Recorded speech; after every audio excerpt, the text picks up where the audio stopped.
is the mother of the revolution. Revolution is just a sun for the next generation. Generations are just light for the memory, for countless babies born each morning. So where do you draw the line? Where do you draw the line in time to even picture a timeline where by definition, a line has no beginning or ending? No, each morning is just another reason to lose count of a time that never existed. Because while we pretend we walk reality in straight lines, the planet itself spins in cycles, leaving revolution obvious.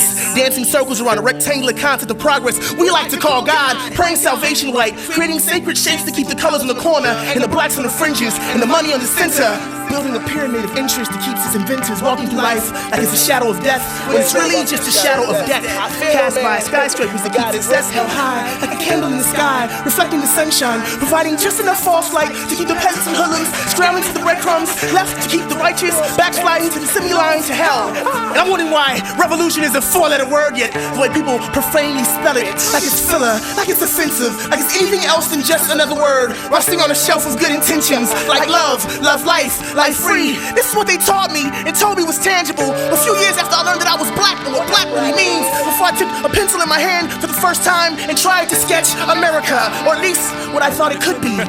I took my own blank sheet of this country, my own little state of being, my own little city of influence, and I thought that if I could just sketch blackness correctly, if I could just make the color walk in sharp lines and complex shades, if I could just express how beautifully black and white could coexist on paper, all the could haves and would haves and should haves would start to amount to shit, and intentions would accumulate into what I did and what I have and what has happened. But what I found was that the world wasn't framed in black and white, and no matter how hard I tried, I couldn't describe like love, love life, life free, with those means only two-dimensional streams of pain and history that keep repeating themselves in current events. Cause composing a revolution is like trying to draw an ocean that can show which way the water flows. Yeah, the tide is going out, but the waves are still coming in and around and at you, and they're not staying at the shorelines, they're crashing right on top of your neighborhood, and the riptide is dragging children out of their schools, and fathers out of their families, and mothers out of their minds, and you can see them trying to tread water, straining just to scream, with their lungs half filled, drowning from the very same substance every other person in America is drinking and enjoying at this very same moment right now. Freedom. Or at least, if they thought it would be.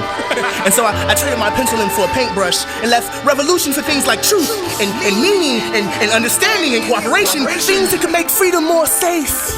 And I thought that if I could just color my canvas in such a way that it explained diversity vivid and depicted democracy real, even pictured peace profitable, that the people, all the people they would look, all the people they would listen, and the people they would live, and stop killing each other over colors and shapes and sizes and dimensions, like love, love life, life free, like me, capturing every color that I see in the aerosol can trapped behind my teeth, trying to spray paint dreams faster than wind can take them from me, watching as they vaporize before my very eyes, before they barely leave my lips, before the wall can ever wear my thoughts or receive my gifts, cause America does not exist. It isn't real. This new world has always been here and yet never tangible. Told like those fairy tales my teacher told me a few years before I learned I was black. What black really means. Like love, love life, life free. Like this country with no lines, in the hand of a president that doesn't know how to draw, scribbling the sketchbook so soaked in blood, the pages disintegrating every time pen meets paper. So they bleached it on the whites that was originally woven white anyway, and let borders die until the colors run off the corners, put in concentration camps. And the blacks run off the fringes, placed in penitentiaries. And the money, oh no, let's not forget about the money, it's put back in the center, and everything is right wing, no matter left or the left extreme, or whatever, as long as it flies and blends into a sky so covered in clouds, the population can't see the ground. They just walk on faith and pray to a God that lives in a box and can't define his own face or her own sex or its own shape.